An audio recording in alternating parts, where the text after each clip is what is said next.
I'm Scott. I'm Ben. And this is a review.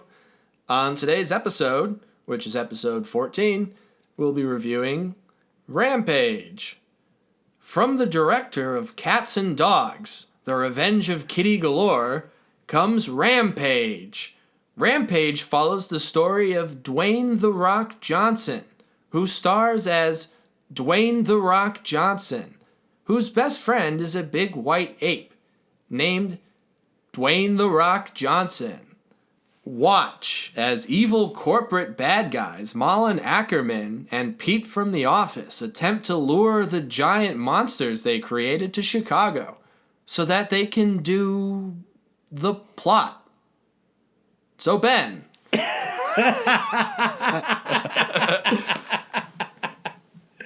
Oh, shit. So, Ben, what did you think about Rampage? In the theater, I loved it. I loved a lot of it. Did I talk you out of liking it, though?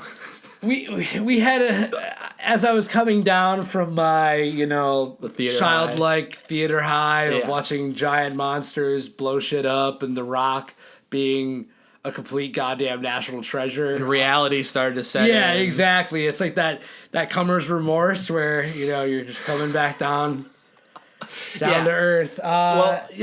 Where you realize this has some flaws, but I think overall still, to get it out of the way, I still think it's fresh for me. I would recommend the movie.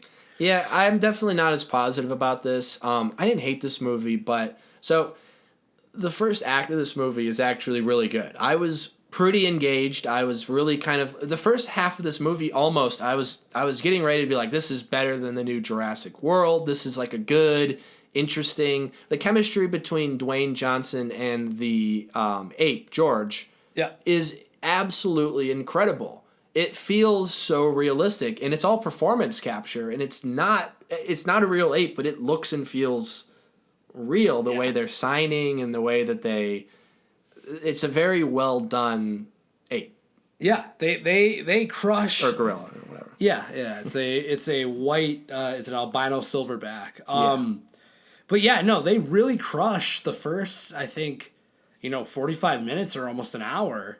I'd say about 30, 45 minutes. As soon as Jeffrey Dean Morgan comes into the movie, it takes a nosedive. But all the character development with the ape before it becomes a monster, really solid. Yeah. And even when they introduce, the opening to this movie is this epic, space station crashing, and it's a really cool horror movie in the beginning. Yeah, it's awesome. They introduce how these canisters that kind of infect these creatures come to Earth. It's all really quickly and well set up in a neat way. Yeah. And the sequences where you see each individual, you see a wolf, you see an alligator, even though you don't really see it, and you see George, the ape, all getting into the canisters.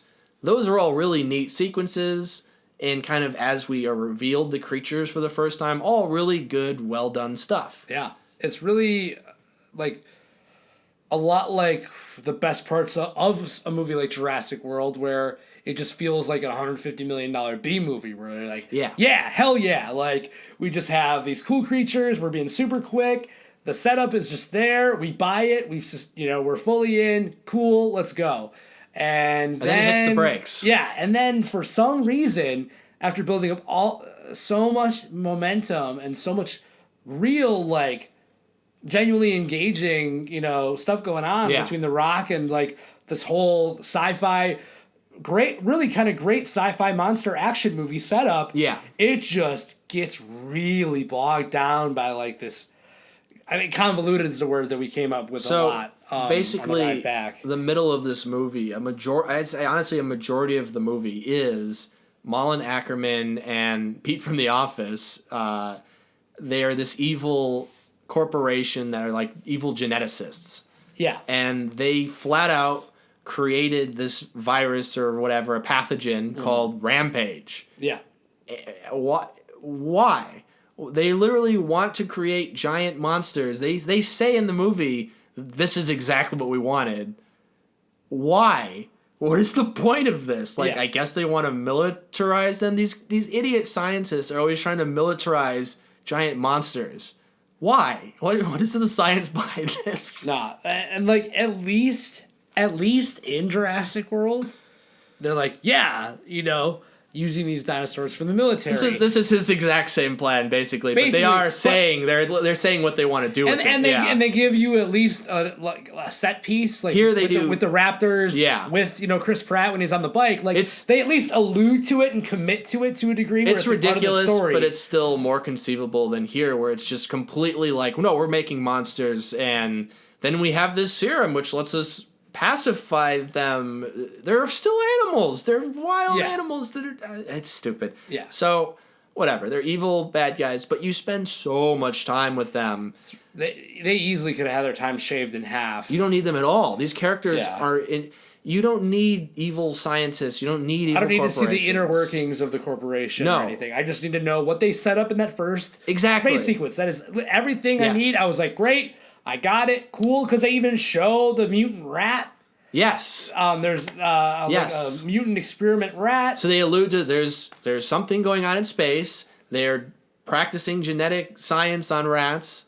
It's gone awry, and then it's got to Earth. We don't need anything other than that. That's the great setup. Just leave it at that. But that's right. And then also the monsters themselves kind of take a back seat, and a majority of the movie is just kind of intercut with what we were talking about, and then Dwayne "The Rock" Johnson trying to get to the source of where they are. So it's a lot of just traveling, and it's boring. There's just nothing happening. Yeah. They try coasting. Like, The Rock is awesome in this movie. He's okay. Dwayne "The Rock" Johnson.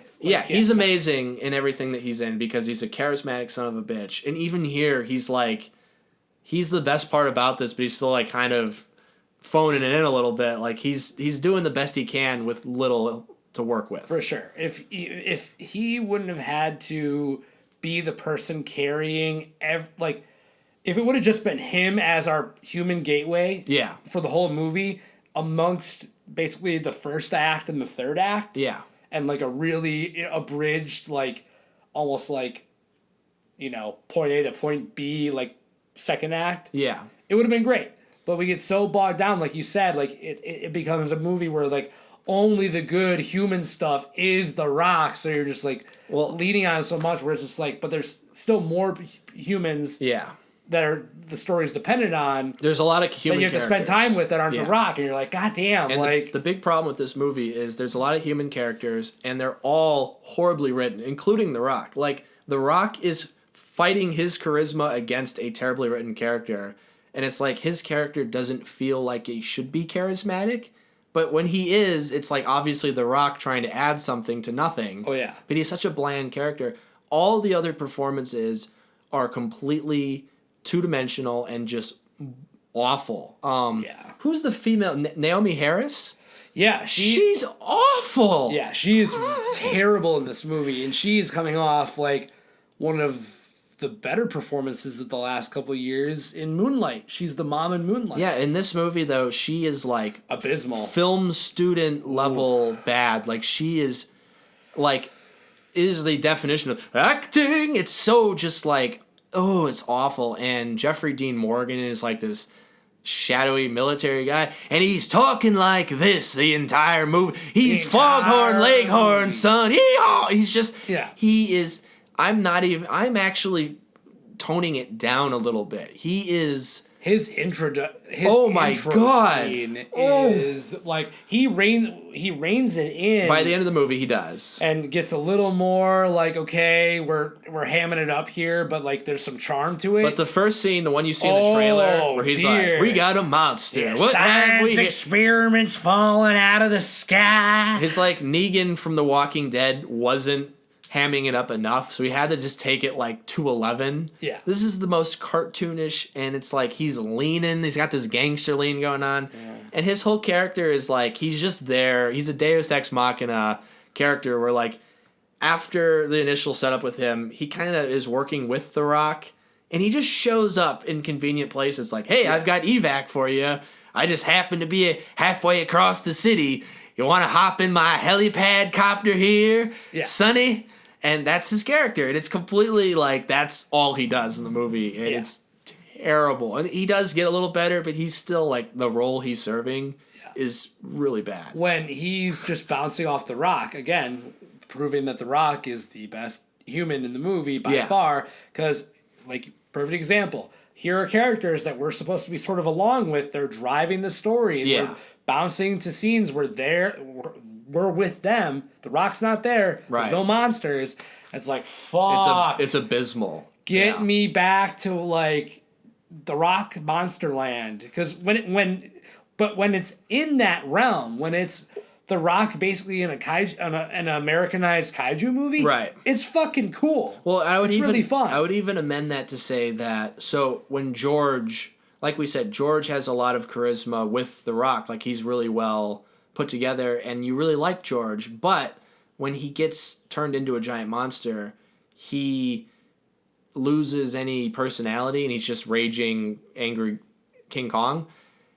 And then towards the end of the movie, he comes back to be regular George, and him and The Rock are fighting together, but it's the last 20 minutes. Then it gets great again. Oh, yeah. But until that, it's like, even though George is fighting and all the monsters are fighting and they're tearing stuff, it's kind of missing something. And that's what it was, is George as a character is the missing ingredient throughout most of the movie. Yeah, we lose that... the heart. The heart, exactly. Because in the beginning of the movie, we have the suspense and reveal of the monsters, especially the wolf has this really, really awesome set piece. They did a lot of great work on the wolf. Yeah.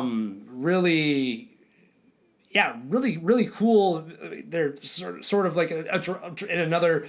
This movie has a lot of parallels with Jurassic World. The more I'm thinking about it, like, the wolf, hindsight, I would say a lot of the wolf segments, it's like the Indominus Rex, is like, well, just Jurassic Park parallels in general. They did the whole thing with the cameras, with the military guys getting picked off one by one. That was neat, and that actually will bring us to one of my complaints with the movie. Is, the monster designs for the wolf and for the alligator, the giant wolf and alligator, are phenomenal. They're really interesting. They're these huge monsters, and then George, he gets a bit bigger, but he doesn't change physically at all, whereas the other two change a great deal.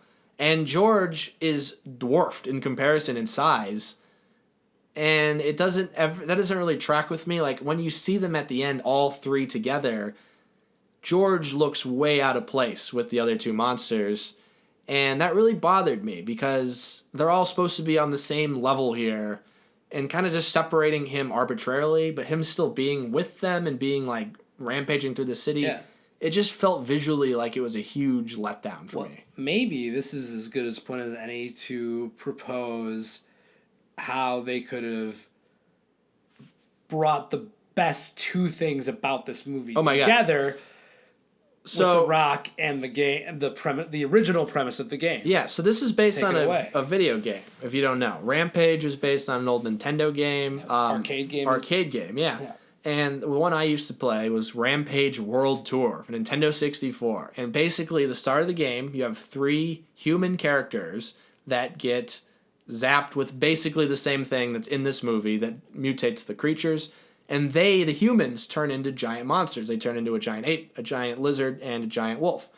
And the games were a lot more comedic, and that's what we were kind of talking about, was what if Dwayne "The Rock" Johnson was, like the game, turned into a giant ape man, and all the creatures were actually actors in motion capture doing these creatures, and then you could have the creatures starring in the movie. You could represent the game the way that it should be, and you could have all the best elements that are in this movie throughout the entire movie.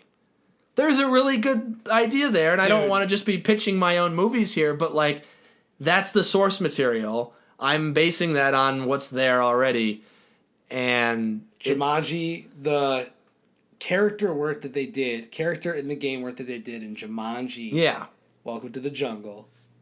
Here in Rampage. Well, that kind of idea of, like, transporting your character into a new body, but, like, physically, and you can make the monsters more crazy, and they can be more relatable, and there's a lot you could do there.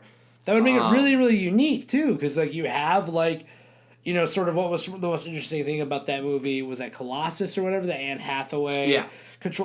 A person controlling a kaiju, or inside a kaiju, It's pretty fucking cool. Yeah, we've all wrapped our heads around giant monsters and controlling robots and controlling monsters. We've all kind of gotten to this weird place with our science fiction where we can accept crazy stuff like that. So why not just go directly that route instead of kind of beating around the bush by just having The Rock running alongside these CG monsters while everything in the world is destroyed around him. And it's like, I get it, The Rock's a superhero, but even at a point, he's the only human being in the entire city that's like not getting decimated by little things on a regular basis. It's too far in that direction. It's true.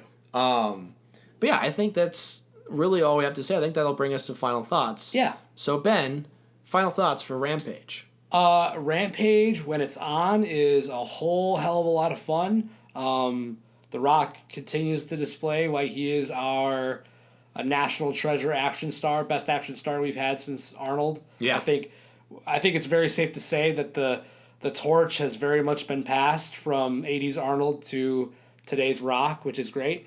But yeah, like we talked about a lot, when it's off, when it's like not The Rock and The Rock being in this cool, sci-fi monster movie, it can get really sort of dull, especially in the second act. It just loses a lot of momentum that it at times in spurts makes back up for, but the damage has already been done. So I still would give it a positive though. I would probably do a 5.5. No, just 6. I'll do a 6. 6 arcade tokens out of 10. All right. Yeah, I'm not as positive about Rampage as you are. I don't think I'm going to differ too greatly though. I had really high hopes for this movie when we sat down and started watching it. It had a really nice intro. It was kind of coming along at a nice pace, and I was into it. Yeah. And then it just takes such a 180 turn into boring town that I was about ready to get up and walk out of this at one point because it just brought me to sleep with how boring it gets.